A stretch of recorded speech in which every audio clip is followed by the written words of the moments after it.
మీరు ఎప్పుడైనా ఆలోచించారా? ప్రపంచం ఒకసారి పూర్తిగా నీటిలో మునిగిపోయిందని, అలాగే వేదాలు ఒకసారి రాక్షసుడి చేతిలో పడిపోయాయని, ఒకప్పుడు 3 మహానగరాలు ఆకాశంలో ఎగిరి దేవతలకే భయం పుట్టించాయని తెలుసా? మరొకటి, సృష్టి మొత్తం నాశనం అంచున నిలిచినప్పుడు దాన్ని రక్షించింది ఎవరు? విష్ణువా లేదా శివుడా లేక కాలమేనా? మనం ప్రతి సంవత్సరం జరుపుకునే ఉగాది పండగ కేవలం కొత్త సంవత్సరమా? లేక ఒక మహా యుద్ధం తర్వాత పుట్టిన ఒక కొత్త యుగమా? ప్రళయం, అధర్మం, దేవాసుర సంగ్రామం దేవాసుర సంగ్రామం, దైవ అవతారాలు, ఈ అన్నింటి తర్వాతే ప్రపంచానికి ఒక కొత్త ప్రారంభం వచ్చింది.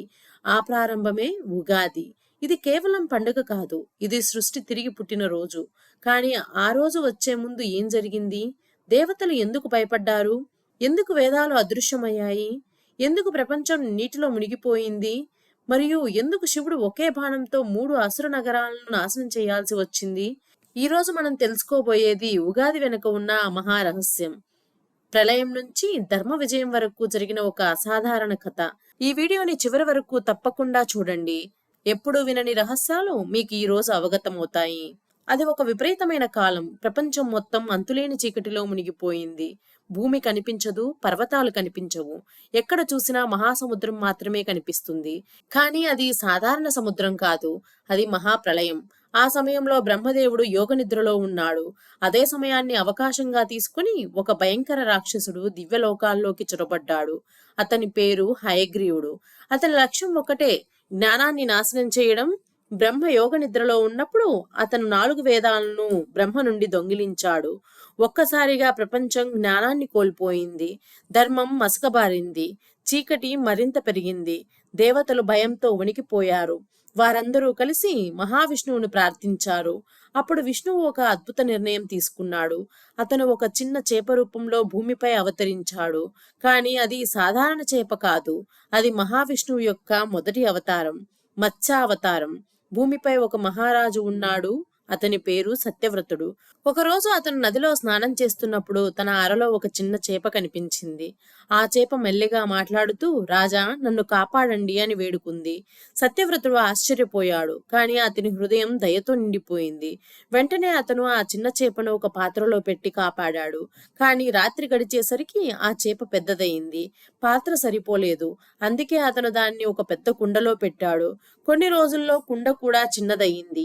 తర్వాత అతను దాన్ని సరస్సులో వదిలాడు. అక్కడి నుంచి నదిలోకి తీసుకువెళ్ళాడు. చివరికి సముద్రంలో ఉంచాడు. కానీ అక్కడ కూడా ఆ చేప అద్భుతంగా పెరిగి అపారమైన రూపాన్ని దాల్చింది. అప్పుడు సత్యవ్రతుడికి ఒక మహాసత్యం అర్థమైంది. అది సాధారణ చేప కాదు, అది మహావిష్ణువు. సత్యవ్రతుడు ఆశ్చర్యంతో చేతులు జోడించాడు. ప్రభు, మీరు ఈ రూపంలో ఎందుకు వచ్చారు అని వినయంగా అడిగాడు. అప్పుడు మహావిష్ణువు, రాజా, త్వరలో భూమిపై ఒక మహాప్రళయం రానుంది. ఆ మాట విన్న వెంటనే ప్రకృతి యొక్క స్వరూపం పూర్తిగా మారిపోయినట్లయిపోయింది. గాలి గంభీరంగా మారింది. ఆకాశం నల్లటి మేఘాలతో కమ్ముకుంది. సముద్ర అలలు ఉప్పొంగుతూ గర్జించాయి. విష్ణువు మరింత గంభీరంగా కొనసాగించాడు. ఈ ప్రపంచం మొత్తం నీటిలో మునిగిపోతుంది. కానీ సృష్టి అంతం కాదు, కొత్త ప్రారంభం ఉంటుంది. సత్యవ్రతుడు ఆశ్చర్యపడి అడిగాడు, ప్రభు, ఆ ప్రారంభం ఎలా జరుగుతుంది అని. అప్పుడు విష్ణువు ఇలా చెప్పాడు, నీవు ఒక మహా పడవ నిర్మించాలి. ఆ పడవలో సప్తర్షులను తీసుకెళ్ళాలి. ప్రాణుల విత్తనాలు, మొక్కల విత్తనాలు, జ్ఞానం అన్నిటినీ రక్షించాలి. అప్పుడు సత్యవ్రతుడికి అర్థమైంది, ఒక కొత్త ప్రపంచం పుట్టబోతుంది అని. కొన్ని రోజుల తర్వాత ప్రకృతి తన ఉగ్రరూపాన్ని చూపించింది. ఆకాశం ఒక్కసారిగా చీకటిగా మారింది. మెరుపులు పిడుగుల్లా పడ్డాయి. గాలి ఉగ్రరూపం దాల్చింది. పర్వతాలంతా పెద్ద అలలు సముద్రం నుంచి ఎగిసిపడ్డాయి. భూమి కంపించింది. అది సాధారణ వర్షం కాదు, ఒక మహాప్రళయం. నదులు ఉప్పొంగాయి. పర్వతాలు నీటిలో మునిగిపోయాయి. అరణ్యాలు కనపడకుండా పోయాయి. భూమి మొత్తం ఒక అంతులేని మహాసముద్రంగా మారిపోయింది. ఆ సమయంలో సత్యవ్రతుడు తన పడవలో సప్తర్షులతో కలిసి ప్రయాణిస్తున్నాడు. వారి ముందున్నది అనంతమైన నీటి ప్రపంచం. అప్పుడే సముద్ర గర్భం నుంచి ఒక అద్భుత దృశ్యం కనిపించింది. ఒక మహా చేప పర్వతాలంత పెద్ద శరీరం, బంగారు తేజస్సుతో ప్రకాశిస్తుంది. అది మహావిష్ణువు యొక్క మత్స్యావతారం. ఆ చేప తలపై ఒక భారీ కొమ్ము ఉంది. విష్ణువు గంభీరంగా అన్నాడు, రాజా, పడవను నా కొమ్ముకు కట్టండి. సప్తర్షులు ఆశ్చర్యపోయారు. వారు నాగరాజు వాసుకి సహాయంతో పడవను మత్స్యావతారం కొమ్ముకు కట్టారు. వెంటనే ఆ మహాచేప ప్రళయ సముద్రాన్ని చీల్చుకుంటూ పడవను ముందుకు లాగడం ప్రారంభించింది. ఆకాశంలో మెరుపులు మెరుస్తున్నాయి. సముద్రం ఉగ్రంగా పొంగుతుంది. కానీ మత్స్యావతారం అచంచలంగా ముందుకు సాగుతుంది. ప్రళయం మాత్రమే కాదు, జ్ఞానం కూడా నశించే ప్రమాదం ఉంది. ఎందుకంటే ఒక రాక్షసుడు వేదాలను దొంగిలించాడు. అతని పేరు హయగ్రీవుడు. అతను సముద్ర గర్భంలో దాక్కున్నాడు. వేదాలు అతని చేతిలో ఉంటే కొత్త సృష్టి అసాధ్యం. అందుకే మత్స్యావతారం సముద్రంలోకి దూసుకెళ్ళింది. సముద్రం గర్జించింది. అలలు పర్వతాల్లా ఎగిశాయి. అప్పుడు హయగ్రీవుడు బయటికి వచ్చాడు. అతని కళ్ళల్లో అహంకారం మెరిసింది. ఈ ప్రపంచం ఇప్పుడు నాది అని అతను గర్జించాడు. కాని మత్స్యావతారం అతని ఎదుట నిలిచింది. ఆకాశాన్ని కంపించే యుద్ధం ప్రారంభమైంది. సముద్రం గర్జించింది. మెరుపులు మెరిపించాయి. చివరకు మత్స్యావతారం తన మహాశక్తితో హయగ్రీవుణ్ణి సంహరించింది. అనంతరం వేదాలను తిరిగి పొందింది మరియు వాటిని సప్తర్షులకు అందించింది. జ్ఞానం మళ్లీ వెలుగులోకి వచ్చింది. కొద్ది కొద్దిగా ప్రళయం తగ్గింది. నీటి మట్టం దిగిపోయింది. కొత్త భూమి బయటపడింది. కొత్త అడవులు మొలిచాయి. కొత్త జీవులు పుట్టాయి. అదొక కొత్త ప్రపంచం. అప్పుడు సప్తర్షులు అన్నారు, ఇది ఒక కొత్త యుగం ప్రారంభం. అదే యుగానికి ఆది. అదే ఉగాది. కానీ కాలం గడిచే కొద్దీ అధర్మం మళ్లీ పెరిగింది. 3 భయంకర అసురులు ప్రపంచాన్ని భయపెట్టడం ప్రారంభించారు. వారు నిర్మించిన నగరాలు ఆకాశంలో ఎగిరాయి. వారి పేర్లు త్రిపురాసురులు. ఇప్పుడు ప్రపంచాన్ని రక్షించాల్సింది విష్ణువు కాదు. ఇప్పుడు రంగంలోకి దిగబోయేది శివుడు. కాలచక్రం ఎప్పుడూ ఒకేలా ఉండదు. కాలం గడిచే కొద్దీ అధర్మం మళ్లీ పెరగడం ప్రారంభించింది.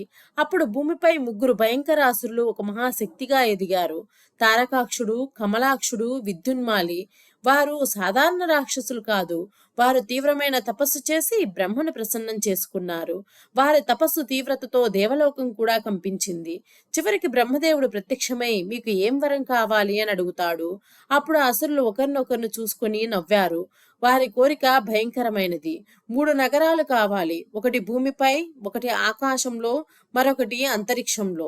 ఆ 3 నగరాలు ఒకేసారి ఒకే వరుసలో వచ్చినప్పుడు ఒకే బాణంతో ఎవరైనా మమ్మల్ని సంహరించగలిగితేనే మాకు మరణం రావాలి అని వారు కోరారు. బ్రహ్మ ఒక్క క్షణం ఆలోచించాడు. అది అసాధ్యమైన షరతులా అనిపించింది. చివరికి అతను ఆ వరాన్ని ఇచ్చాడు. ఆ తర్వాత మాయాసురుడు అనే మహా నిర్మాణ శిల్పి ఆ 3 మహానగరాలను నిర్మించాడు. ఇక ఒక నగరం బంగారంతో, మరొకటి వెండితో, ఇంకొకటి ఇరుముతో నిర్మించబడింది. ఆ నగరాలు ఆకాశంలో తేలుతూ ఉండేవి. వాటిని కలిపి త్రిపురాలు అని పిలిచేవారు. ఆ నగరాల్లో అసురుల శక్తి రోజు రోజుకి పెరిగింది. వారి సైన్యం పర్వతాల్లా విస్తరించింది. కొంతకాలంలోనే దేవతలు కూడా భయపడ్డం ప్రారంభించారు. త్రిపురాసురులు లోకాలపై దాడులు చేయడం మొదలుపెట్టారు. అరణ్యాలు దహించబడ్డాయి. యజ్ఞాలు ఆగిపోయాయి. ఋషులు భయంతో అడవుల్లో దాక్కున్నారు.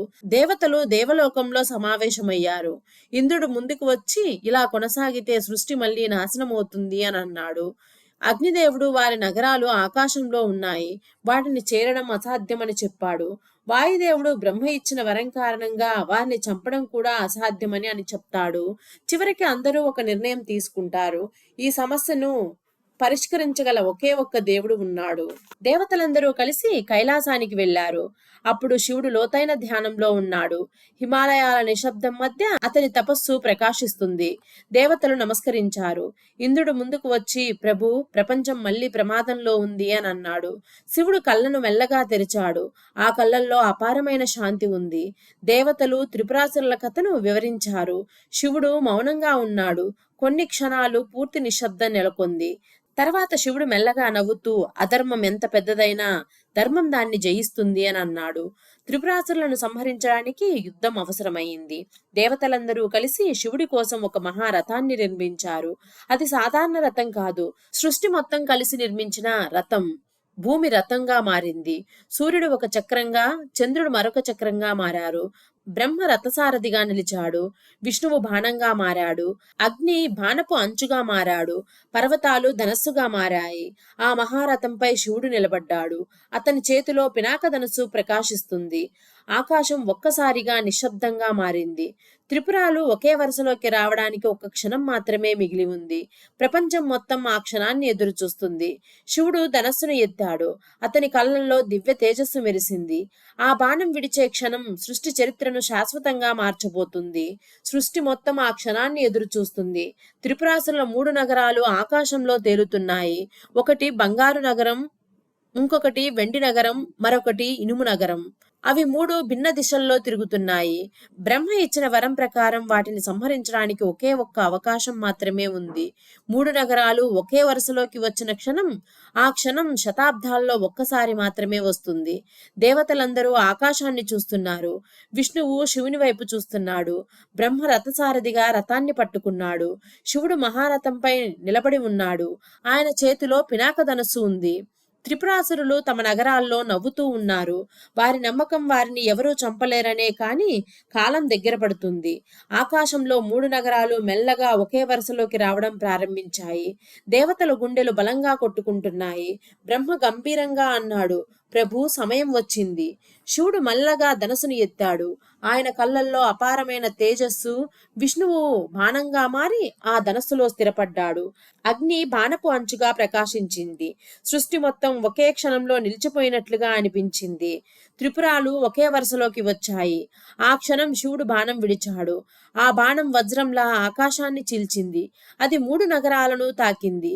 ఒక్క క్షణం భయంకరమైన ప్రకాశం, తర్వాత అగ్నిజ్వాలలు. త్రిపురాలు మంటల్లో మునిగిపోయాయి. బంగారు నగరం అగ్నిలో కరిగిపోయింది. వెండి నగరం ధూళిగా మారిపోయింది. ఇనుము నగరం పిడుగుల్లా పగిలిపోయింది. త్రిపురాసుల అహంకారం ఆ క్షణంలో నశించింది. అధర్మం బూడిదయింది. ఆకాశం మళ్లీ ప్రశాంతంగా మారింది. దేవతలందరూ ఆనందంతో నినదించారు. త్రిపురాసుల నాశనం తర్వాత ప్రపంచం మళ్లీ మారింది. అరణ్యాల్లో యజ్ఞాలు మళ్లీ ప్రారంభమయ్యాయి. ఋషులు తమ ఆశ్రమాలకు తిరిగి వచ్చారు.